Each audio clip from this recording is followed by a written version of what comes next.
Aloha and welcome to Figments, the Power of Imagination. I'm Dan Leaf. I go by Fig. I'm a former Air Force fighter pilot, blah, blah, blah, blah, blah, who likes to talk about flying and other issues, other things that might inspire and entertain you. And that's what we're going to do today. And we got a good one today. You're going to like it, I guarantee. And if we don't ask for your money back, wait, this is all free and nonprofit. So that won't help. Before I do that, I want to go on a bit of a rant, and this won't surprise my viewers. This rant is about what? North Korea, because I'm obsessed with the North Korea problem. I did an episode a few weeks ago on my vision for North Korea based on a paper in the from the Institute for Public Policy. And it was written by 6 very distinguished guys who I respect. Don't respect the paper. It's more of the same. It's baloney. And then I had to listen to them on a podcast on the impossible state. Again, people I respect. It's baloney. One thing, they were lamenting 30 years of failure. Hey, give yourselves credit. It's 70 years of failure. The armistice was signed in 1953 when I was just over 11 months old, and everything about me starts with an elderly Honolulu man. We got to fix this problem. So the vision is end the war, replace the armistice, improve the human condition in North Korea, and denuclearize. Everything else is policy and strategy, and there are all kinds of ways for those to break down, but you can't get anywhere without a vision. Okay, I feel better now, and I'm ready to talk this episode with Greg Blower Sembauer about owning a Mustang.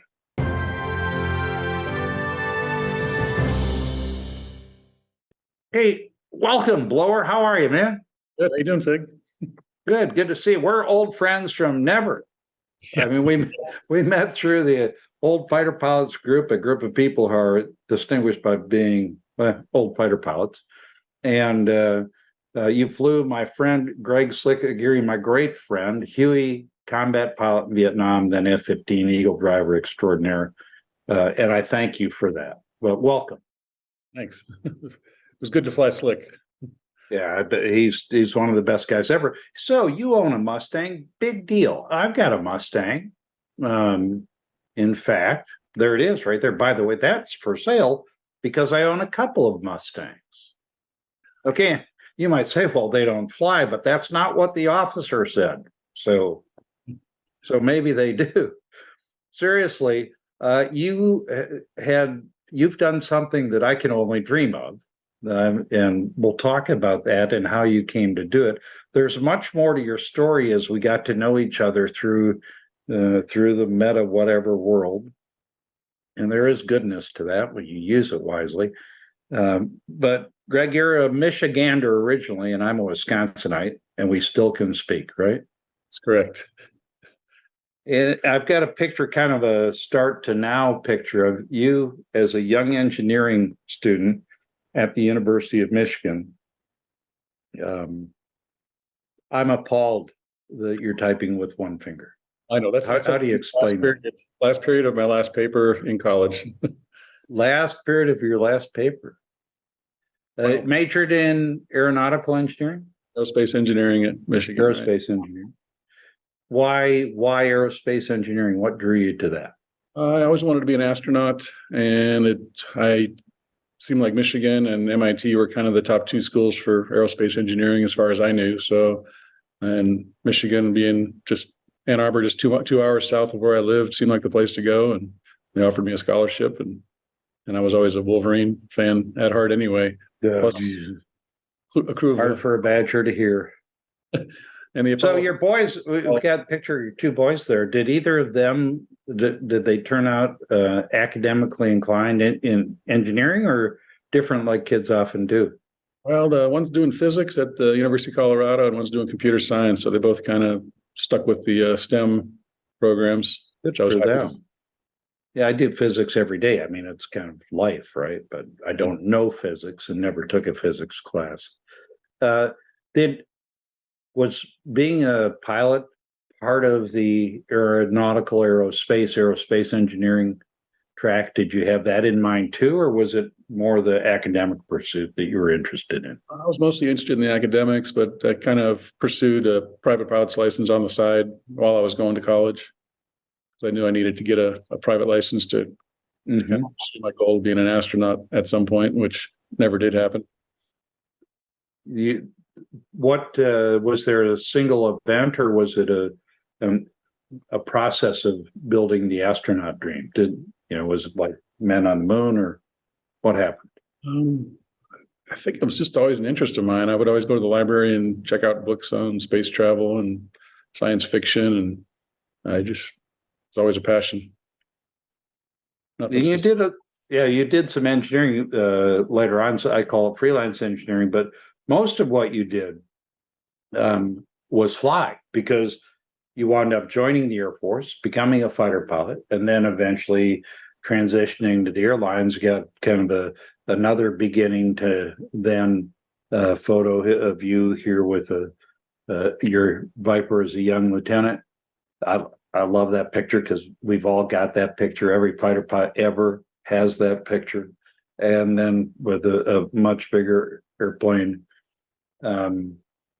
So you must have had a plan and gone off and just been in ROTC or something, or actually, I didn't really know anything about ROTC. I was getting close to graduating my senior year, and all my friends were interviewing with Boeing and Bell and all the aerospace companies, and I basically just walked down to the local recruiter and told the Air Force and the Navy that I wanted to fly fighter planes, and they just said fill out the AFOQT, the test, and I got a pilot slot pretty much right away. So the AFOQT, folks, is the Air Force Officer Qualifying Test. And if you go back to the first Figments episode, and I recommend that, please click like, you'll find that it played a significant role in me becoming a pilot, because it's a part SAT, part would you rather go to the ballet or eat an ice cream cone psychological test.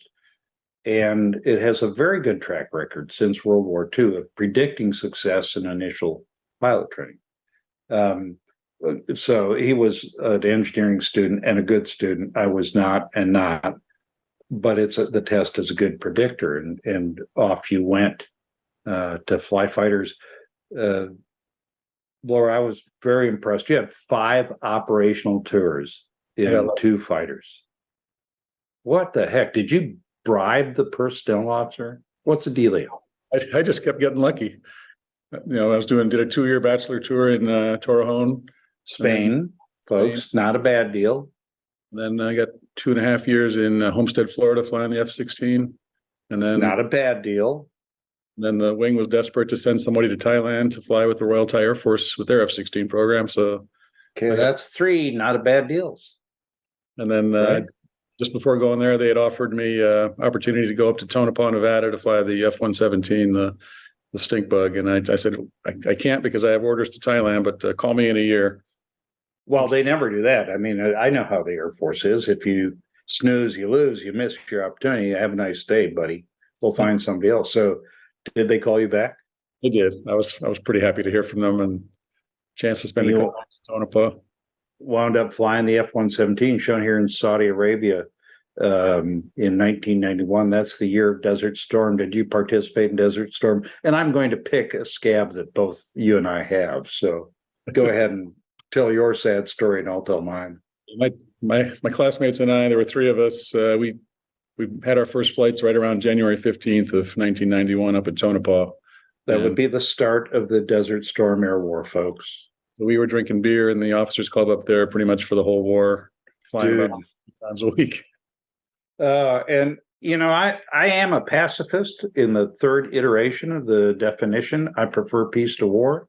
There's a war that has to happen. I'm all about fighting it, and even at my elderly state would do so, but it should be the very last choice. But if you miss one, it sucks as a fighter pilot. You're trained to do that. It sucks. And we both missed one, but it worked out okay for you, as I'll describe, because you had a great airline career. Do you know many people who flew the 747, the 777, and the 787, all 3 of those airplanes? I don't. Probably a handful of at United. I don't know of anybody else that only flew wide body. international, but there's probably a couple at United I can probably think of that have only Yeah, flown it's my buddies. the 747s where you started. We talked about this in our prep call. Airplanes with toilets generally are not beautiful to me. That's a beautiful airplane. I liked it. Which of the three was your favorite to fly? The 787, I love the flying qualities, but the 747's got a place in my heart because I flew it for so long, and I flew it in and out of about 60 airports worldwide. Wow. Holy moly. Yeah, I've been to 72 countries, and there are a couple others that I bombed that I didn't visit, but wow, 60 airports. Ooh. Well, that had to be a great career. It had to come to an end. And what was your criteria for end of airline career? I know the answer to this, but it's important to what's going to follow here about the Mustang. Well, I was like most people, I was planning on sticking out my career until retirement age, which is now 65.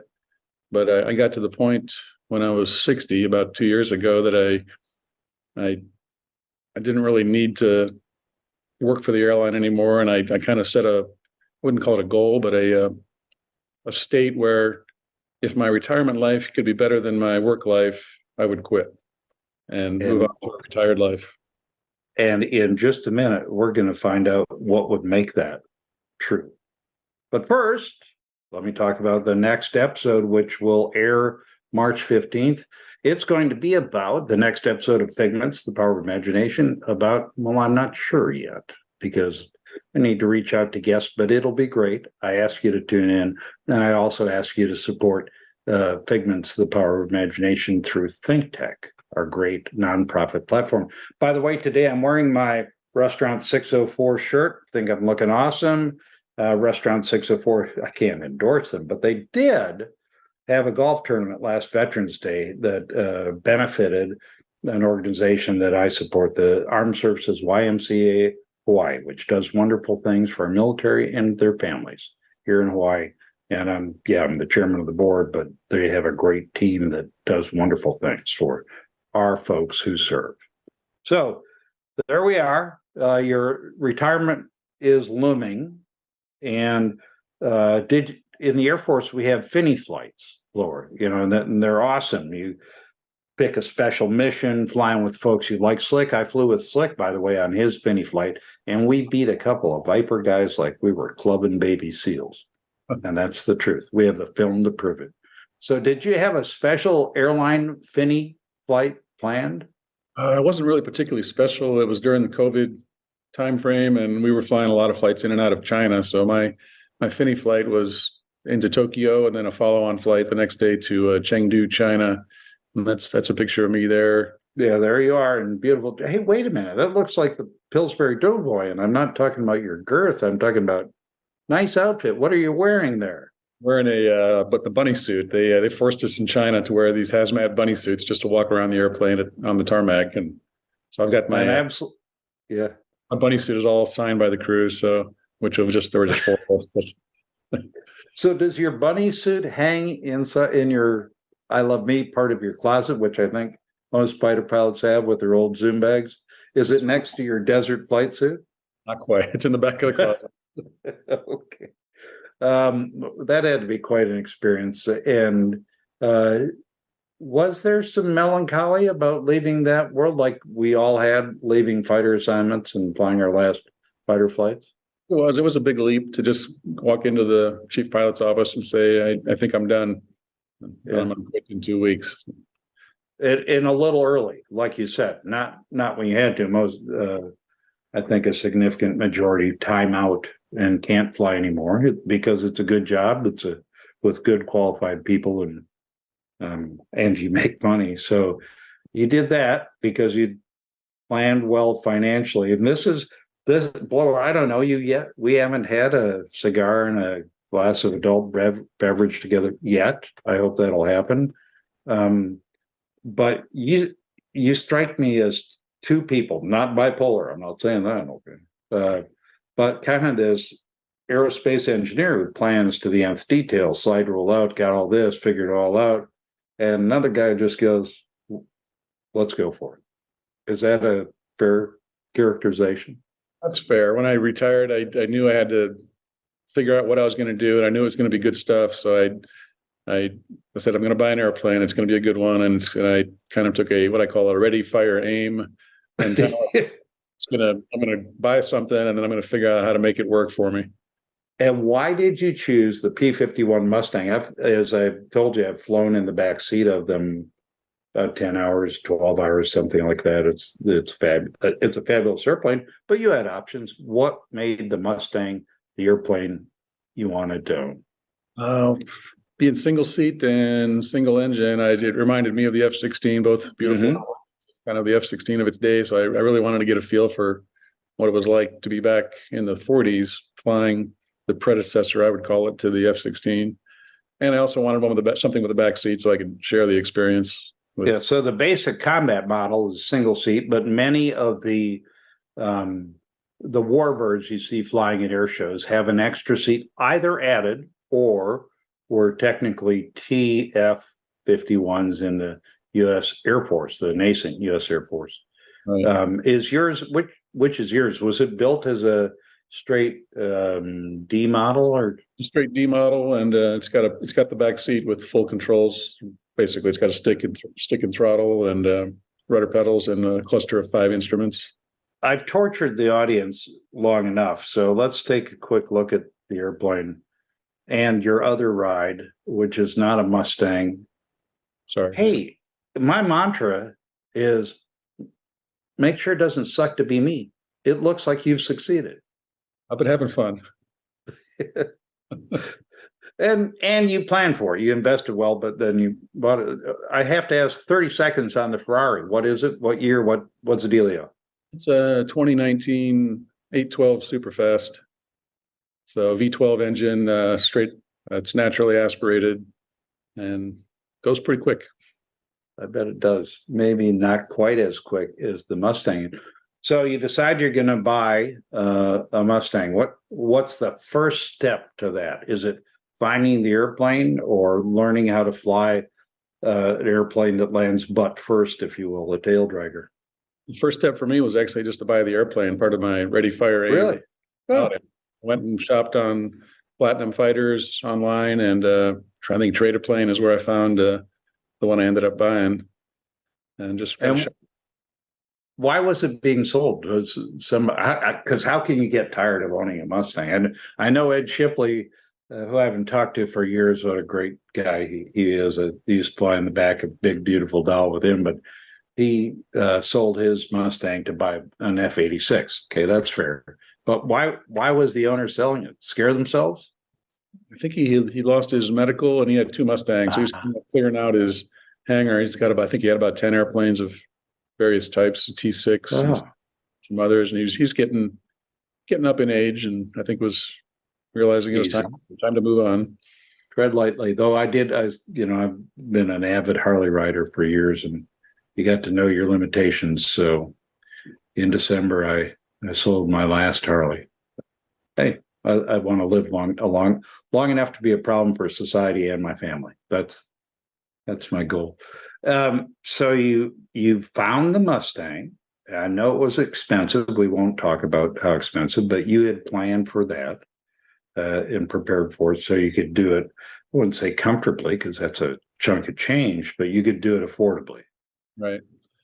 At the same time, you already had scoped out where you were going to put it. And hadn't done anything. I bought it in November of 2021, and I didn't know what airport I was going to keep it at. I didn't know how am I going to get it out of whatever hangar. Do I need to have a tug, a tow bar? How's all that work? I knew nothing. I knew I owned a Mustang. Dude. So was the previous owner kind enough to hang on to it till you sorted out all that stuff? He was very good about it. He was kind of getting antsy towards the end. It's like, when are you coming to get this thing?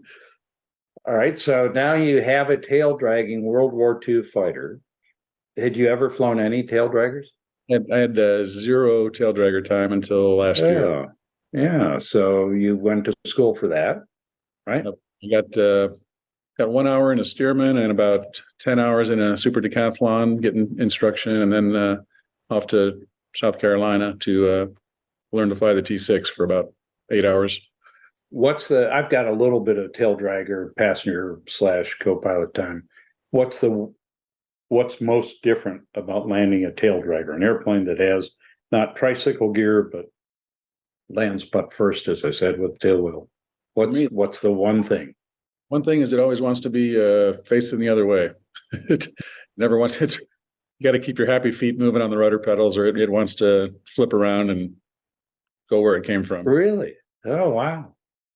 It's a challenge for me. It's a new concept for me, so it's been interesting.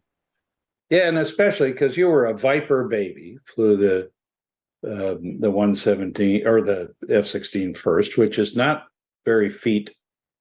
You don't have to use your feet much, like at all, unless you're really max performing the airplane. And I don't know about the 117, but now your feet are part of the process. And I suspect you're not jamming the pedals to full deflection on any of the Boeing airplanes you flew. No, never. Unless you lose an engine. Yeah. So that's interesting. I mean, that you have this muscle memory. It reminds me of going from flying F4, F-15, F-15 at the time, and then getting a checkout in the Huey and flying the Huey and the Pavehawk rescue helicopter. Even though I was a foot guy coming from hard wing F4s, had to work the rudders in the hard wing F4. It's a whole different world, and you have to unlearn things. And flying is best when it's instinctive, and you learn the instincts. They aren't in your DNA, but now you got to invent some instincts, and you have to do things consciously. Are you past that? Go ahead. I got to embarrass myself a few times not being able to taxi the T6 onto the runway, and I'm just cruising off into the dirt going sideways. I know the feeling. Are you to the point where tail dragging is natural? Now, I don't know how many hours of, not yet. I've got about 100 hours of tail dragger time now, about 65 in the Mustang, and it's the scariest part of the flight every time is putting the tail down for me. Yeah. And keeping it near the center line. So I am intentionally torturing our viewers and not showing too many pictures. You can Google it, folks. But here that beauty is coming up. Oh God, that's a beautiful airplane. That is a beautiful airplane. That was part of my criteria too. I wanted to pick the prettiest one. Well, I think you succeeded. That's a P-51D that never left the U.S. A little bit about your love there. It never left the U.S., but it's dressed up as part of the 325th Fighter Group, which was in, I believe, North Africa, the checker tails. And it's got the numbers 00 on the side for the commander's numbers. Then it's also nice. The Luftwaffe symbols for the 3 aerial kills that commander got. Do you remember the name of the commander? I'm old enough. I know some of these guys. Well, I knew. Last name was Beverly. Colonel Beverly. Yeah. Okay. I'm going to go back and look at a book or something. So now you've learned how to tail drag in the Stearman and the T6, et cetera.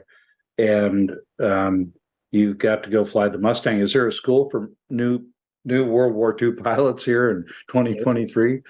There is, yeah. Stallion 51. In fact, I'm wearing their Crazy Horse shirt here. The nice 51 is what I flew there, Crazy Horse 2. And it's quite the experience for me just to try to keep that airplane on the runway when I'm taking off and landing. Yeah. Lots of torque on takeoff. You can't see on when you're taxiing. You have to S-turn, right?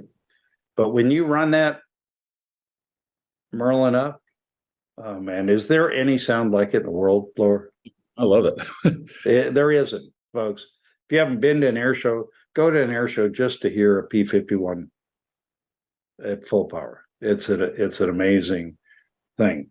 Did you start in the back seat at Stallion?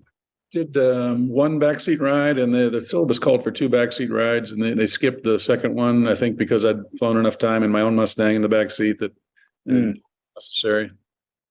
So I was in. Did you fly your own airplane, the one you had bought, presumptuously, I guess might be the word, with the previous owner? No, I had some other guys flying it for me. And so I just flew in their back seats I think I got about 10 hours in the back, which wasn't a lot of good quality stick time. It was just sitting back there cruising straight and level for the most part. But Okay, let's talk about flying it, both for pilots and folks who aren't pilots. You're on the runway and you're pushing the throttle up. Give me a narrative of the takeoff roll and the first 500 feet. What's it like? For me, it's a thought process of I'm pushing the power up fairly slowly to up to 55 inches of manifold pressure while I'm hoping to be able to see whether I'm keeping it on the center line or not. So I'm definitely adding right rudder to keep it not trending to go to the left. So right, that's the biggest because of the torque. All the torque on there, and then getting to about 60 miles an hour and pushing the stick forward. And then it's like the what do they call it? The right hand rule. The propeller moving down makes the airplane also want to go left. Oh, I didn't know that.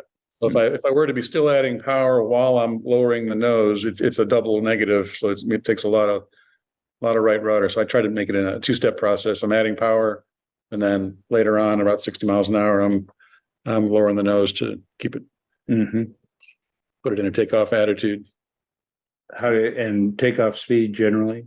About 110 miles per hour. And my airplane's in miles per hour, as some of them are in knots, nautical miles per hour. Mine's not. So. Does it fly off the runway, or do you give it a little bump on the stick? How's it coming? I'll pull the stick back a little bit to get it airborne, and then keep it at takeoff power for about another 15 seconds or so. Gear up until I can land it, glide it back. Need to. And so gear up, flaps up right away. I don't remember. It's been a while since I've flown. Take off with the flaps up. So there is no flaps to worry about on takeoff. Good. Biggest issue is overspeeding the gear. Really? What's the gear speed limit? 165 miles per hour. So as you can tell, Ed and Jimmy and Vlado never let me take their airplanes off from the back seat. I don't blame them. But what I remember from flying, especially the first flight with Ed Shipley out of Shaw, rejoining on one of my F-16s as wing commander, which didn't suck. Part of it didn't suck criteria was as soon as you do start flying, and he probably gave me the airplane at 500 feet, something safe. It's indescribably smooth through the air. It is. I've never flown even the Viper, an airplane like it, that is so at home when it's airborne. And it really likes to go fast downhill. I'll tell you that. All for that. Let's digress for a second. Which block Viper did you fly? Mostly block 15s. So for block 10, training at A models. A models, yeah. So I flew the block 50 at Shaw, which speaking of wanting to go fast, your biggest fear was overspeeding something. So, okay, we got just 0 seconds left, but I'll go ahead and go over a little bit. I could go on forever. And like I said, Blower, I look forward to having a chance to do this in person and talk further about something we both love flying. That first flight, you're checked out, you're qualified in the Mustang, you're ready to go in this airplane you've spent a lot of money on, and it's your first solo. How did that feel? It was a little intimidating. I had reviewed all the checklists multiple times. I had my mentor, Mike Flager, kind of standing by near the airplane. He's got hundreds of. Did you do that there in Phoenix, or? He said right out in the Phoenix area, and it went really well. And it was kind of intimidating though, not having an instructor in the back. But a very and you own it. I mean, you and I have both had initial solos in airplanes the government owned. Who cares, right? They're just taxpayers. I'm kidding, folks. We care about your tax dollars, but it's different. It's your life and your investment. And a dream come true for me to be able to do that and kind of do it with minimal hours. They'd recommended I get at least 200 hours in the T6 before going to training, and I only got. Oh, really? Got 13 hours total in the T6. So I was like, ooh, still a new tail dragger pilot at this point. Gutsy move, Maverick, as they say. How often do you get to fly it? I'm trying to do it. It goes in spurts. I'll fly 3 times in 1 week, and other weeks, like right now, the runway is closed down at Falcon Field that I need for, and so I'm not flying this week at all till Saturday. So I'll fly about one. My goal is to get 100 hours a year in it. I didn't get to mention that you've done a lot of different things. You're still interested in space flight. You did some freelance engineering while you're with the airlines, and you've got all that going for you, which makes me come to my closing question for you, Blower. Having fulfilled this dream, made this Figment reality in an incredible process, an investment, frankly. What's your next Figment? What's the next thing you want to do? Next thing has already been in the works for 3 years. And got a little model here to kind of show what we're talking about. Some space stuff. So I signed up to go into space with Virgin Galactic in their space program. So they call us future astronauts. But so that's about so that dream will come true. You never lose it. Never give up. What's the timeline for that? Do you have one? They're going to start flying regular passengers, I think, in a few months here. And then they're also building a series of new spaceships, actually here in the Phoenix area. And those will be ready in a couple of years. So for me, it'll be number 602 on the list. So it'll be probably years before I go. I'm in no hurry. It's kind of just fun being part of the community. Yeah. And the other people that are going up with me. Well, good for you, good for dreaming, good for having a Figment and making it reality. So we get to that point that goes back to my second episode where Fingers Goldfein, former chief staff, said he'd ask himself, what would Fig do? I think sometimes he went the opposite direction, but what would Fig do? Have a plan to a point and then just go for it. And Blower, that's what you've done, and I congratulate you for that. And thanks for being my guest and my virtual friend, and I look forward to cementing that in person. Thanks for appearing. All righty. Well, that's it. I remind you that we have playlists for Figments, The Power of Imagination on YouTube, and a show, an opinion show that I did when I thought I could do a show every week. I was wrong. Too much. Figments on Reality. Please click like when you get there. None of this is monetized. I'm not quite I'll never own a P-51 for a variety of reasons, one of them being money, because I'm not good at that. But please click like, because it makes the old man feel good. And please do support this wonderful nonprofit platform, Think Tech Hawaii, that makes citizen journalists, that allows citizen journalists like me to bring our friends forward and share their amazing stories. So I'll see you in a couple weeks. Aloha.